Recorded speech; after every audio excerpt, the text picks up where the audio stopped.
وعلى آله وأصحابه هداة طريق الحق وحماته.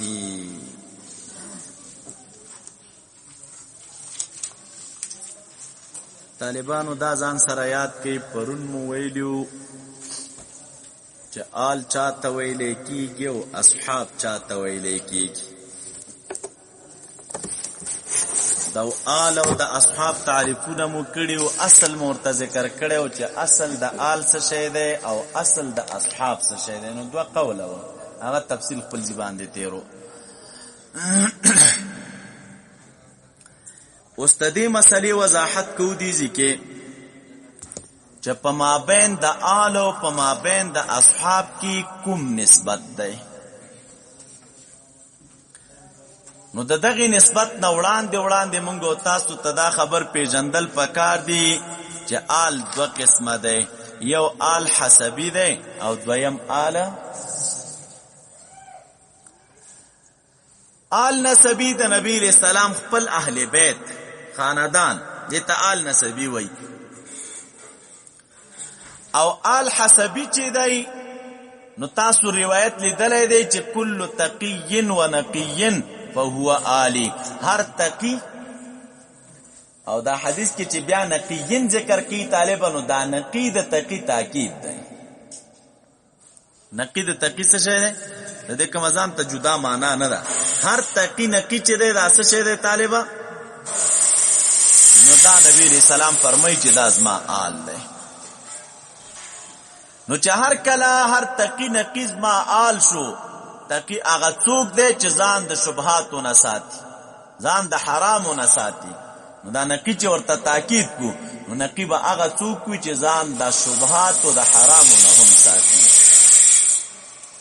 د حرامو نه ساتي ځان، هغه ته تقی وایي. او نقی چې راغلی نو دا به هغه څوک وي چې د حرامو د شبهاتو نه هم ځان ورسره ساتي. نو دې ته آل ویلی کېږي. چې کله مو دا خبر ځان سره یاد کړه طالب، اوس نسبت په مابین د آل او د اصحاب کې څه شی دی؟ نو که آل طالب حسبی شي، آل څه شی شي؟ نسبی آل نه، حسبی آل. نو بیا د اصحاب سره نسبت د عموم خصوص مطلق دی. او تاسو ویلی دي چې عموم خصوص مطلق دوه ماده غواړي، یو ماده د اجتماع غواړي او بل ماده د چا غواړي؟ ماده د اجتماع دا به د اخص د طرف وي او دلته به صادقیږي قضیه موجبه کلیه. څه شی به صادقیږي طالبان؟ قضیه موجبه کلیه به صادقیږي. دې ته څه ویل کېږي؟ ماده ده. او په ماده د افتراق کې، ماده د افتراق به د اعم د طرف نه وي. د چا د طرف نه وي؟ اعم د طرف نه وي. او هغې ځای کې صادقیږي قضیه سالبه جوزیه. نو او به ویلی شي چې کل صحابی فهو آلنا، هر صحابی څه شی دی؟ آل نه د کومه معنا اخسته و؟ حسبی اخسته و کنه. چې آل حسبی نو آل حسبی تقی نقی ته ویلی کېده. نو هر صحابی چې دی فهو آلن، نو دا د نبی علیہ السلام آل دی. ولی ځکه هر صحابی چې دی دا تقی نقی و. او موږ تاسو وی چې زمونږ او تاسو د پاره صحابه کرام معیار د حق دي کنه طالبان. څه شي دي؟ معیار د حق زمونږ او تاسو د پاره چې دی صحابه کرام دي. نو بس نیکان خلق ټول الله تعالی د ګناهونو نه محفوظ ساتلی و. عصمت دا تقاضا دا خصوصیت د چا دی؟ د انبیاء کرامو دی. معصوم دا به انبیاء کرام وي. او هر چې اولیاء د امت دي نو دوی معصوم نه دي او محفوظ دي طالبان. څه شي دي؟ محفوظ دا معنا چې خدای تعالی د ګناهونو نه ساتلی دي. د عصمت سره فرق دا دی. د عصمت او د حفاظت فرق دا دی طالبان. عصمت دې ته ویل کېږي چې د هغه شخص په دې تنو په دې وجود کې بالکل هغه ماده د ګناه نه وي. څه شي نه؟ یعنی پیغمبران معصوم دي، دا معنا چې دغه په تنه کې او دغه په باطن کې خدای تعالی دغه ګناه طرف ته غد میلان ماده به کی پیدا کړی نه وي. نو بس ټول چې د تقوا وي او ټول دینداری وي. او محفوظ اولیاء چاته ویل کېږي؟ نو دغه معنا دا ده چې لکه دی معصوم نه دي، په باطن کې میلان شته د ګناهونو طرف ته، ولیکن باوجود دغه خدای تعالی د ګناهونو نه ساتلی دي، الله تعالی توفیق د طاعات ورکړي، الله تعالی توفیق د اجتناب ورکړي د ګناهونو نه، نو دغه کس ته څه ویل کېږي؟ محفوظ ویل کېږي، معصوم نه. پوه شوي تاسو په دې ځای باندې؟ لکه د عام خلکو نفوسونه خو په اوله مرتبه کې نفسونه اماره بسووي، او د پیغمبرانو نفسونه د اولی مرتبه نه چې دا کامل نفسونه وي. نو چې د عام خلکو نفسونه اماره وي او په هغې باندې بیا پړاوونه راځي، بدلونونه راځي ور باندې، او باوجود د هغې خدای تعالی ساتي، نو دې ته محفوظ ویلی کېږي. محفوظین اولیاء ورته ویلی کېږي. معصومه صرف او صرف څوک دي؟ طالبان شیعگان اهل بیت و تم معصوموی خدا دغی نظر په دې کې خطا ده. نو صحابه زکه مونږ وی چې هر صحابي دا تقی نه کړي، هر صحابي په دغه معنا دا د نبی علیہ السلام آل ده، ځکه ټول عادلانو ټول متقیانو. نو که په دې معنا باندې بیا مونږ تاسو آل دا واخلو، نو طالب بیا ذکر د صحابي ورستو د چانه د آل نه دا ذکر الخاص ده بعد العام. څه شي ده؟ ذکر الخاص ده. نو صحابي خاص شو کنه په دې معنا باندې، او نبی څوک ده؟ عام شو. دا آل څه شي شو؟ او ذکر الخاص بعد العام علماء لیکي دا دلالت کی په شرافت باندې. قل من كان عدوا لله وملائكته وكتبه ورسله، بیا ورپسې وي وجبريل وميكالا. دلته برتوي چې لکه پچا کې په ملائکو کې جبريل او میکال شامل دي، ذکر دي پکې. نو دا دوباره ولی ذکر کړي؟ د قشي ته تخصیص بعد تعمیم وای، او دا دلالت کی پچا باندې؟ په شرافت باندې. ټول ملائکه د لوړ مقام خاوندان دي، او پاږي کې بیا خاص کر سوک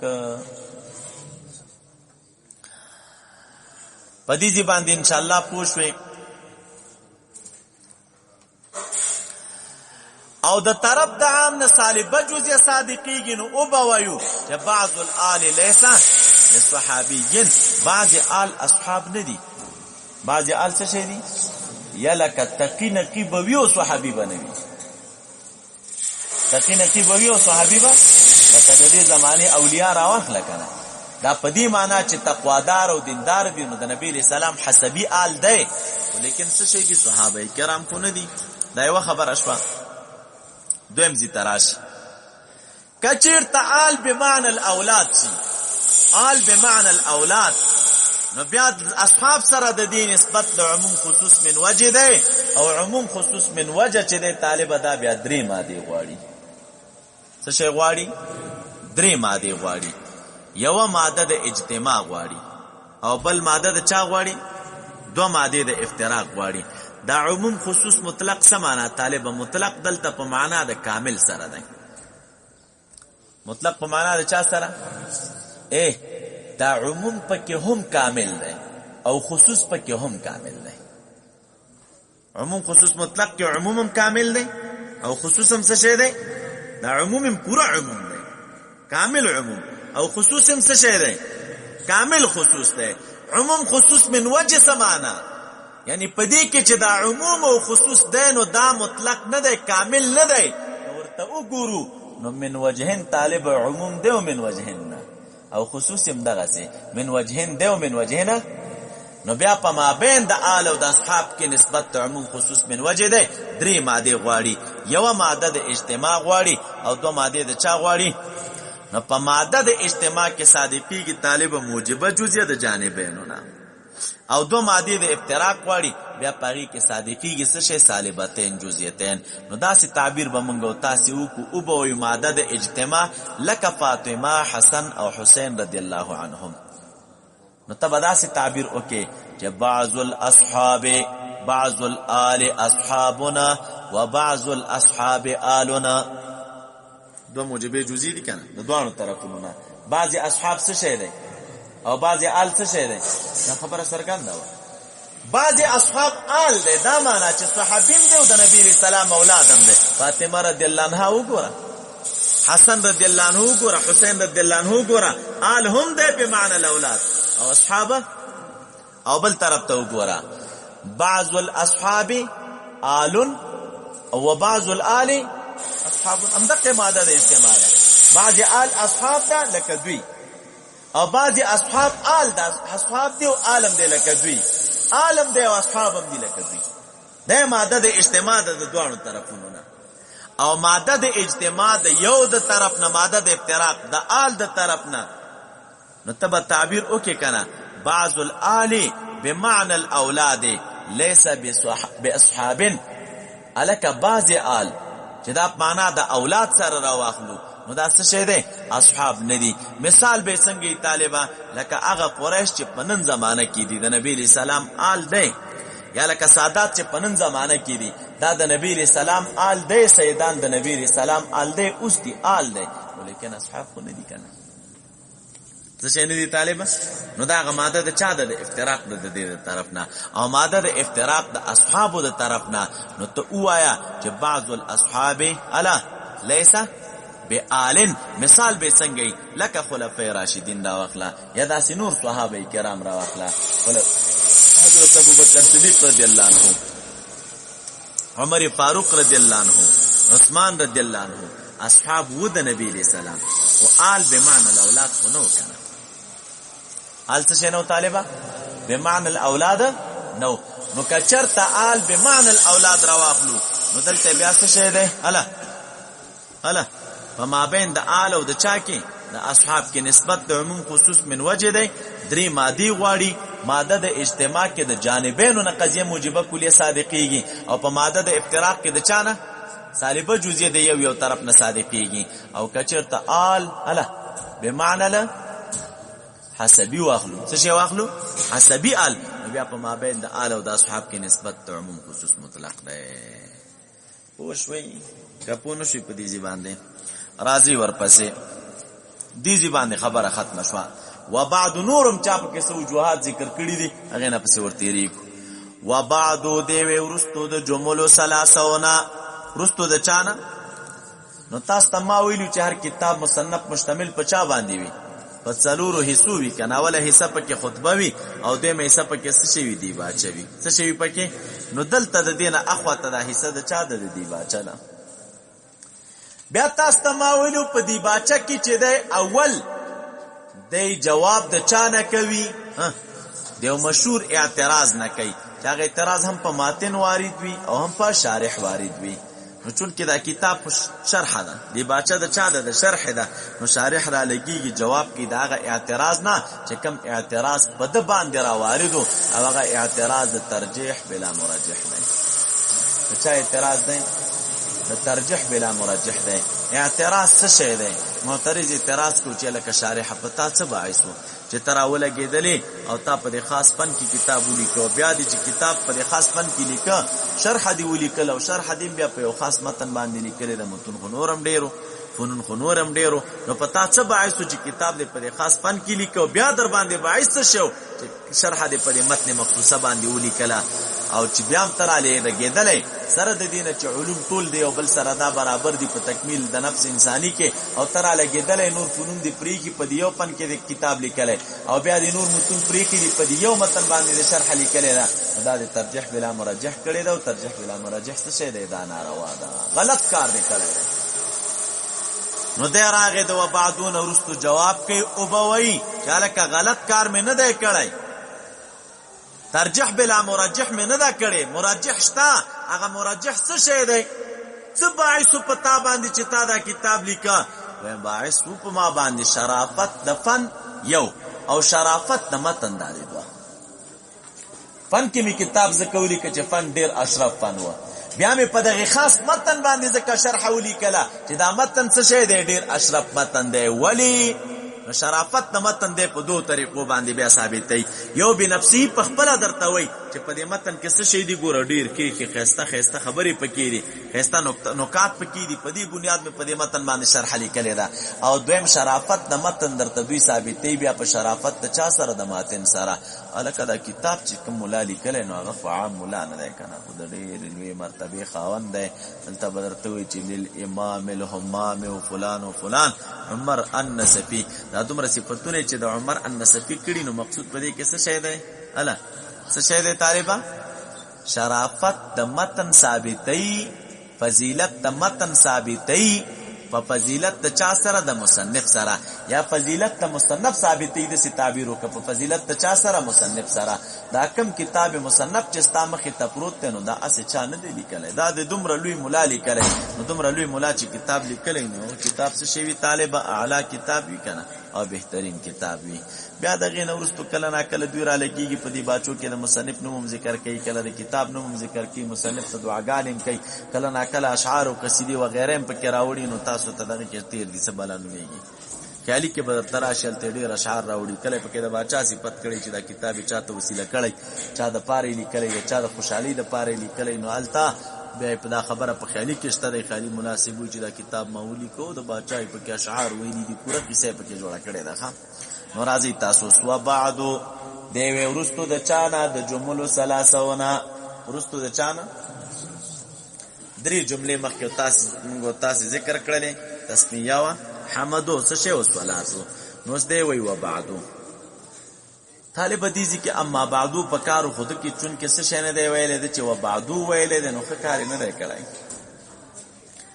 ولیکن باوجود د دې بیا هم مصنفین دي نو موږ تاسې خو په دوی باندې داسې دغه نه شو کولی یاره دوی غلط کار کړی دی د دوی په هر یو کار کې خپل خپل راز وي او خپله خپله نکته یې پکې د هغې راز د لحاظ په خاطر باندې دوی را لګېدلي دي همغه کار یې کړی لحاظ څه و طالبه ما ته وګورئ په کار خو اما بعدو وه ځکه اما بعدو کې تاسو شمه شریفه کې دا خبرې کړي دي چې اما په اصل کې څه شی و بعدو څه شی دی هلته موږ ویلي چې ظرف د ظروفو زمانیه و نه ظروف درې حالتونه لري دا خبرې د حمیرو د شمیل هلته تاسو ته تېرې وې دا هلته وضاحتونه وسره ولیکن اول تلفظ په دې باندې چا کړی دی څوک وایي داود علیه السلام کړی دی څوک وایي صحبان ابن وائل کړی دی عرب ابن قحطان کړی دی فلان و فلان هر چا چې کړی دی هغې کې زموږ کار نشته او موږ او تاسې چې اما بعدو باندې تلفظ کوو نو ولې کوو ځکه په دې باندې تلفظ نبي علیه السلام کړی موږ دا کار د دې دپاره کوو چې سنت ادا شي بس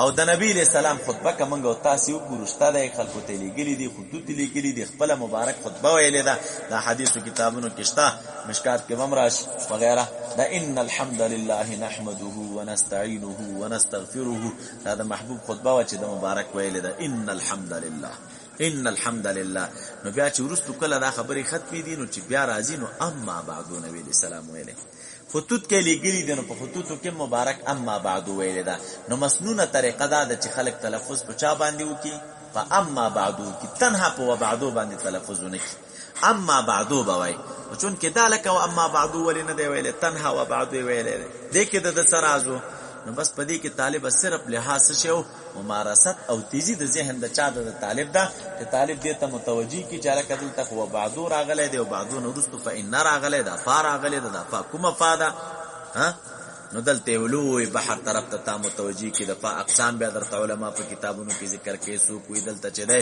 الکه دا فا راوړلی شوی د څوک وی دا په تقدیر د اما بنا ده او څوک وی په توهم د اما بنا ده او بیا په خلکو بیرته اعتراضات کړي دي چې تقدیر د اما یې څه شی دی او توهم د اما یې څه شی دی دا ښکته کتابو خبرې تاسو کړې وې و چون کې صرف دومره خو وا چې دا ظاهر کې طالبان گرچه د بداکار په خنیت باندې کړی چې د طالب ذهن وچلیږي مصنفین دا کار کوي چې د طالبانو ذهنونه مقاصد طرف ته متوجي شي نو ظاهر کې خو چون کې دا کار خلاف سنت خدای کنه دا کسه پکارو اما بعدو پکارو دا ظاهر کې ته کار خلاف سنت شوی ځکه په د باندې بیا اعتراضات راواردېږي چې لکه دا فا وروستو کومه فا دا فا جزاییه دې هم نه صحیح کېږي او فا تفریعیه دې هم نه صحیح کېږي او فلان تاسې وړو کتابونو کې دا خبرې کړي دي نو دا دومره غوبل چې په ده جوړ یو د اعتراضات پې واردېږي صرف په دې وجه باندې چې په ظاهر کې کار خلاف سنت شوی دی بیا امین الله یو کتاب لیکلی دی طالب د شر لقاید رد کې خپله خو په دې شیانو نه پوهېږي بل چا ورته به لیکلی خو الله اعلم خو لیکلی دی نو په دې شر لقاید یې ډېر زیات اعتراضات کړي دي نو په دې م اعتراضات کړي بیا اول اعتراض چې کړی په دې باندې کړی دی چې الحمدلله المتوحد بجلال ذاته نو اول اعتراض دا دی په دې کتاب کې د خلاف سنت کار کړی دی ولې مسنونه خطبه وایي دا نه ده چې کومه د ذکر کړې ده مسنونه خطبه هغه ده چې ان الحمد لله نحمده ونستعینه په کار دا ده چې هغې راوړی وایي دی خلاف سنت کار کړی نو دا خو احمق دی که نه نو خطبه کې مقصود زمونږ او ستاسو څه شی او حمد خلک څه شي دپاره وایي دپاره د اظهار د صفاتو او اظهار د صفاتو کمالي او عام دی که په لفظ د سبحانه سره وي او که په لفظ د چا سره وي الله د حمد سره وي. نو که څوک حمد راوړي نو هم مقصود پکې اظهار د صفاتو کمالیه وي، که څوک سبحانه راوړي نو هم پکې مقصود اظهار د چاوي د صفاتو. او چې د رب کریم د صفاتو کمالیه او اظهار وي پکې، نو هغه ته څه ویل کېږي؟ حمد. هغه ته څه ویل کېږي طالبہ؟ هغه په هر لفظ باندې و. نو دا خود د احمق توب دی. دویم اعتراض به ادا کړی دی، وای تو ګوره دویم خلاف سنت کاری په خپل کتاب کې دا کړی دی چې اما بعد ویل پکارو د څه شی ویل ده؟ بعد ویل ده. اما نه دی راوړی. حدیث مبارک کې چې راضی د نبی علیہ السلام په خطباتو کې نو اما بعد راضی، دی را لګیدل فقط و بعد ویل ده. نو دغه جواب بدو کو چې مقصود د مصنفینو په دې کې ممارست او تیزی د ذهن د چاوي د طالبانو وی چې طالبان مقاصد ته متوجي کې. دا خو د طالبانو کتاب نه چې د دوی ذهنونه وچلېږي، ا بنیادی ټکو ته نقطې ذهن د دوی متوجي شي. کچېرته اما بعد وو خبره خو چې اما بعد راوړی وي. بیا دا اعتراضونه خو چانه کول چې لکه فاتحه راوړې د دلته اما نشته. نو دا اعتراضونه چې کیږي او دا وګړه پړپړه چې موږ او تاسو وایي دا دغه وجه نه چې اما نه لیکل شي، یعنی ظاهر کې کار درست کار نه دی. دریم اعتراض به ادا کړی دی چې وایو چې لکه مبنا د علم الشرائع والاحکام او فلان او فلان دا تقسیم د چا د احکام شرعیه او چې د موږ او تاسو اصول تکو چې احکام شرعیه ځینې څه شي دي اصول دي طالب او ځینې فروع دي. نو دریم اعتراض د احمق تا کړی دی، دغه تقسیم هم بدعي تقسیم دی. احکام د شرع وی چې هر څو تقسیموي اقسام قسمین او ته دا تقسیم بدعي تقسیم دی. دا چانه د کړه سلفو کې چې دا اصول دی او دا فروع دي. نو بیا عقل خو پدې دی چې لکه دا تقسیم چې تو اصول او فروع ته ونه کې د احکام شرعیه او نه د احکام شرعیه ته څه شی وای؟ ټول ته اصول وای او کټول ته فروع وای. یو شیخ خو به کنه کوي چې ټول اصول دي طالبانو، بیا په کار دا چې په ترک د مونږ هم سړی کافر وای. په ترک د مونږ څه شی وای؟ ځکه اصل دی کنه، اصل چې سړی پری دي نو د اصول په ترک باندې سړی نه کافر کیږي. لکه مثلا عقیده ایمان بالله دا اصل دی کنه، د دې په پرې خودو سړی کافر کیږي کنه. نو کله احکام د شری ټول اصول منظم دغه اصل په شانته او اصل وای، نو خو بیا په کار دا چې د مونږ په پرې خودو باندې سړی څه شی شوی وای. او که اصول د شرع وای چې ټول څه شی دي اصول نه دي احکام د شرع بلکې ټول فروع دي، نو بیا په کار دا چې په مخدم ځکه باندې بيخي کافر وای نه. ځکه ټول فروع شو کنه، د فرق په پرې خودو باندې خصوص څه شي نه کیږي کافر کیږي نه. نو دا ته چې وای چې الکه کچا مومن به پرې خود لدا کافر دی او کچا مونږ پرې خود نماز پرې خودون کې ګناهګار دی خو کافر نه دی. وای دا مسله تقسیم تا د کوم ځای نه را معلوم کړای دی؟ تارک د مست څنګه کافر نه وای او ګناهګار ورته وای، او تارک د چاته الا مومن به ته کافر وای. او چې دی یو ته کافر وای بل ته ګناهګار وای، خو معلومیږي دا چې دلته ځینې احکام اصول دی او ځینې فروع دي. د احکام تارک پکې کافر دی او طالب د چا د عقایدو د اصول تارک او د فروع تارک څه شي دی؟ کافر نه دی بلکې څه دی؟ ګناهګار دی. څه شي دی طالبہ؟ ګناهګار دی. دا شر لقاید باندې بس ته نشي لیکره په دې علماء اردونه کړي. از موږ استاد محقق اعظم الله دې ورته هدایت وکړي، هغه چوي شر لقاید مولا چې دې صفر دی وای صفر په حدیثو کې غریب ګرام نه دی هغه چرته دا شی کتره. دا د امین الله کتاب به کتلی دی، ابن تیمیه فتاوا کتلی د چې پاغي په شر لقاید باندې ردود دي. نو دغه په خپل باندې دا خبره تاویږي چې شر لقاید کې عقیده خو نشته وای. دا وی وای پاکستان کې پاک مدرسونه باسل دی وای، عربي نړۍ کې به شر لقاید څوکلولینا او دغه په ځای باندې عقیده توحوی او دغه شرح الاستلیکی او شر لقاید مولا په حدیثو کې څه پر دغه خبره دی ولی کی د ته چیرته دغه کتاب په لاس ورغلې دی د وابیانو او دغه ردودی په شر لقاید باندې لیدلی. نو باقی خو دا استعداد خو خدای د تنه دی ورکړي چې د وابی د وینا جواب وکړي چې تراشه ته مونږ ته کېنه چې تا مونږ کو چې اصول پرو چاته وي تک اعتراض په کتاب باندې کې د اعتراض مقدار د سمره دی. نو په ځای د دې چې د وابی د اعتراض جواب وکړي په شر لقاید باندې ډیر الګ دلې بیرته په شر لقاید ردود شروع کړي دي. وای دا خو عقیده خو په دې کې نشته دی صاحب. دا شر لقاید مناسب صفر دی، وفاق نه واسله فلانی وفاق نه ځکه واسله چې وفاق والا په کویږي نه په شر لقاید باندې وفاق والا خو سلام هم واسله کوي. نو سلام ویلې باسه وفاق مولا ودی کې دې پیدا شي چې مولا سلام لوستل شي نو بیا خو نه باسه، او چې په سلام نه پويږي نو سلام به باسه. که په شر لقاید نه پويږي چې را دین او ځکه د سره کم را یاد کم نو ته طبعا دا لکېږي د وفاق نه باسه کنه. نو وفاق ولا وای ترسو دا وفاق کې ولي و دا پښتنه پکانه دا وفاق به اوس دا واته کال کېږي وستلې وي. دا سلګونه کال زمونږ استاد او اسلاف دا شر لقاید په مدرسو کې ولي لوستا.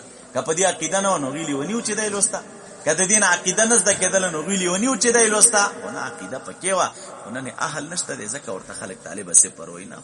دا ځای په ځای باندې کنه کتاب سر پړلې مان ورک شوی دی طالبہ خو زه کوشش کوم چې دا زه درته را پیدا کړم چې دا څومره اعتراضات امین الله کړي دي په دې باندې هغې تاسو ته زه انشاءالله یو جواب کوم. ها